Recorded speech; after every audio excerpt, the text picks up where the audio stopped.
Lord. యోహాను రాసిన పత్రిక 3వ అధ్యాయము. మనము దేవుని పిల్లలమని పిలువబడినట్లు తండ్రి మనకెట్టి ప్రేమను అనుగ్రహించెనో చూడుడి. మనము దేవుని పిల్లలమే. ఈ హేతువు చేత లోకము మనలను ఎరుగదు, ఏలయనగా అది ఆయనను ఎరుగలేదు.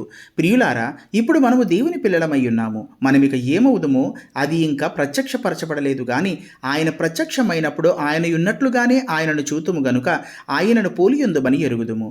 ఆయన యందు ఈ నిరీక్షణ పెట్టుకున్న ప్రతివాడును ఆయన పవిత్రుడై ఉన్నట్టుగా తన్ను పవిత్రునిగా చేసుకొనును. పాపము చేయు ప్రతివాడును ఆజ్ఞను అతిక్రమించును. అజ్ఞాతిక్రమమే పాపములను తీసివేయుటకై ఆయన ప్రత్యక్షమాయనని మీకు తెలియను. ఆయన యందు పాపమేమీ లేదు. ఆయన యందు నిలిచియుండు వాడెవడును పాపము చేయడు. పాపము చేయువాడెవడును ఆయనను చూడలేదు, ఎరుగునూ లేదు. చిన్నపిల్లలారా, ఎవరిని మిమ్మును మోసపరచనీయకుడి.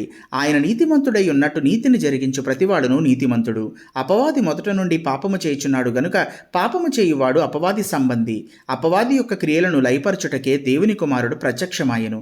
దేవుని మూలముగా పుట్టిన ప్రతివానిలో ఆయన బీజము నిలిచెను గనుక వాడు పాపము చేయుడు.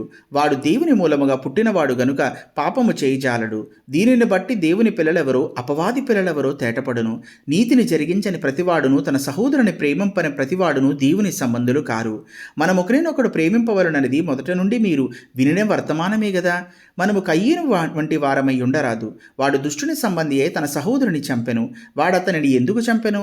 తన క్రియలు చెడ్డవియు తన సహోదరుని క్రియలు నీతివి కలిగి ఉన్నాయి ఉండెను గనుకనే గదా.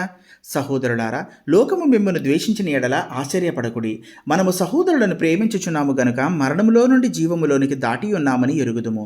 ప్రేమ లేనివాడు మరణమందు నిలిచి ఉన్నాడు. తన సహోదరుని ద్వేషించేవాడు నరహంతకుడు. ఏ నరహంతకుని యందును నిత్య జీవం ఉండదని మీరెరుగుదురు. ఆయన మన నిమిత్తము తన ప్రాణము పెట్టెను గనుక దీని వలన ప్రేమ ఎట్టిదని తెలుసుకొనిచున్నాము. మనము కూడా సహోదరుల నిమిత్తము మన ప్రాణములను పెట్టబద్దులమై ఉన్నాము. ఈ లోకపు నోపాధి గలవాడై ఉండి తన సహోదరునికి లేమి కలుగుట చూచి అతని ఎడల ఎంతమాత్రమును కనికరము చూపని వాని యందు దేవుని ప్రేమ ఎలాగు నిలిచును? చిన్నపిల్లలారా, మాటతోనూ నాలుకతోనూ కాక క్రియతోనూ సత్యముతోనూ ప్రేమింతుము. ఇందువలన మనము సత్య సంబంధులమని ఎరుగుదుము. దేవుడు మన హృదయము కంటే అధికుడై సమస్తమును ఎరిగి ఉన్నాడు గనుక మన హృదయము ఏ విషయములలో మన యందు దోషారోపణ చేయను ఆయా విషయములో ఆయన ఎదుట మన హృదయములను సమ్మతిపరచుకుందాము. ప్రియులారా, మన హృదయము మన యందు దోషారోపణ చేయని ఎడల దేవుని ఎదుట ధైర్యము గలవారమగుదుము. మరియు మనం ఆయన ఆజ్ఞలను గైకొనుచు ఆయన దృష్టికి ఇష్టమైనవి చేయుచున్నాము గనుక మనమేమి అడిగినను అది ఆయన వలన మనకు దొరుకును. ఆయన ఆజ్ఞ ఏదనగా ఆయన కుమారుడైన యేసుక్రీస్తు నామమును నమ్ముకుని ఆయన మనకు ఆజ్ఞనిచ్చిన ప్రకారముగా ఒకరినొకడు ప్రేమింపవలననిదియే.